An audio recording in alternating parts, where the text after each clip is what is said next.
Shabbat Shalom Mevorach, mes très chers amis, Medaber Israël Chavim Miranana. On est en 5784, Parashat Shemot. Le tumulte et le vacarme de la guerre résonnent à nos oreilles et bouleversent notre cœur. C'est l'histoire du monde qui est en train de s'écrire. Nous entamons une période nouvelle, riche en conséquences, parfaitement en ligne avec les parachutes. Et je voulais vous parler du Sefer Shemot.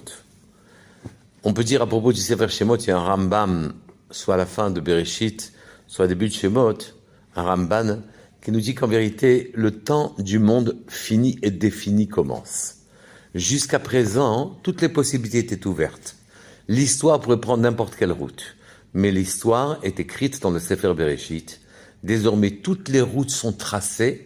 Tout le reste n'est que conséquence. Il ne peut pas y avoir d'autres principes que ceux qui ont été établis par les Havot et par leur histoire.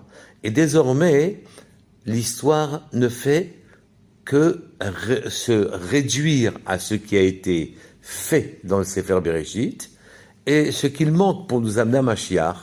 Alors à ce moment-là, ça va se faire dans la suite. Nous ne vivons que les conséquences de ce que les Havot ont fait. C'est ça que l'on dit, que ce qu'ont fait les Havot sont des simanim pour leurs descendants. Donc nous ne vivons pas une histoire nouvelle. L'histoire est écrite, nous n'en vivons que les conséquences. Rien de nouveau ne viendra après Bereshit. Alors il faut savoir maintenant comment réagir, comment avancer. Justement, je voudrais reprendre les derniers mots de la parashat de Vaïchi, dernière parashat de Bereshit. Il était écrit dans cette parasha, comme on l'a vu la semaine dernière, Vayir ou Aché Yosef qui mettent Avihem. Et ils virent les frères de Yosef que leur père était mort. Et est-ce que seulement les frères de Yosef ont vu que leur père était mort? Évidemment que Yosef lui-même avait vu que son père était Niftar. Non, et Rashi se protège de toutes les difficultés les questions qu'on pourrait poser. En disant tout simplement, non, en vérité, les frères de Yosef ont senti cette fois-ci la mort de Yaakov, car tant que Yaakov était vivant, il leur faisait, Yosef, le kavod de les inviter à sa table pour donner l'illusion d'une famille très unie et faire kavod à son père. Enfin, la famille était très unie, mais donner l'illusion qu'il ne s'était rien passé. Et après que son père était mort, cet effort, il ne le faisait plus, tout en continuant de s'occuper d'eux. Mais il n'empêche pas moins que rien ne nous empêche d'interpréter le fait que pour Yosef, en fait, Yaakov n'était pas mort. C'est-à-dire, pour ses frères, ils ont vu qu'il était mort, mais Yosef ne voyait pas que son père était mort. Pourquoi?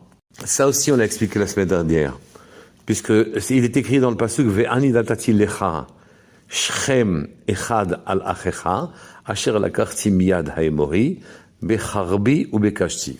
Et moi aussi, je t'ai donné à toi, c'est la bénédiction, c'est la de Yaakov à Yosef, j'ai donné Shrem, la ville de Shrem, Echad al-Achecha, en plus de les parts que vont se partager tes frères. Tu auras quelque chose en plus, c'est Shrem, que j'ai gagné, la Karsi que j'ai pris, Miyad Haemori de Esav, mon frère, Becharbi avec mon épée et mon arc. Mon arc, c'est ma tfila, qui lance des flèches et qui atteignent les cieux. Et mon épée, c'est mes mitzvot.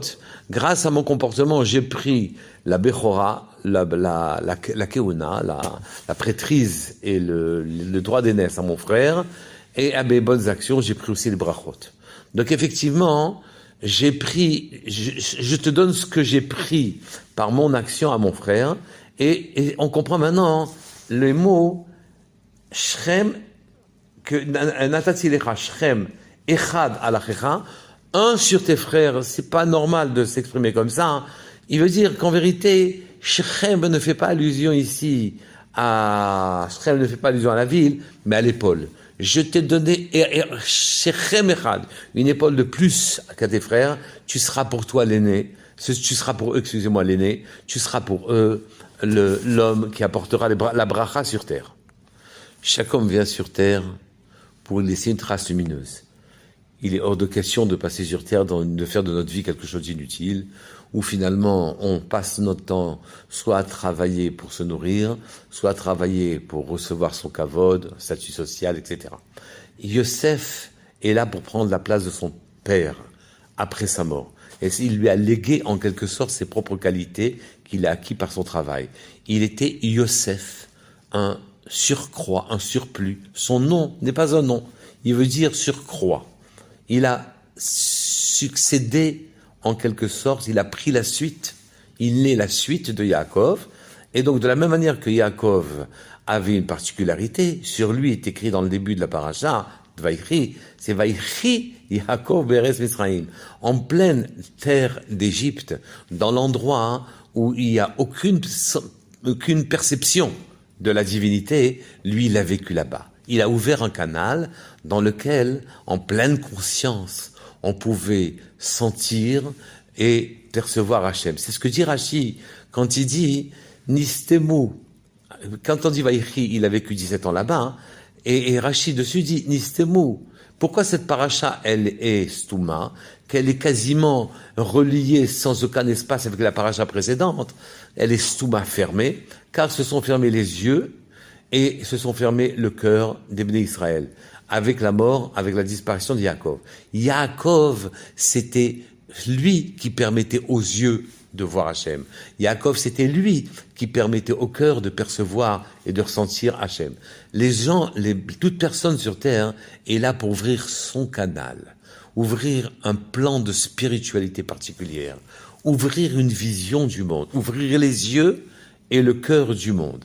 C'est ce qu'a fait Yaakov, sa vie a été réussie, puisqu'il a vécu en terre d'Égypte, là où l'Égypte, qui Mitzrayim signifie limite, où toute chose était limitée, finie, définie. On n'avait pas de notion d'infini. Lui, il a ouvert les yeux des Bnei Israël là-bas, il a ouvert le cœur des Bnei Israël là-bas, et donc on pouvait percevoir l'infini en Égypte, dans la terre d'obscurité.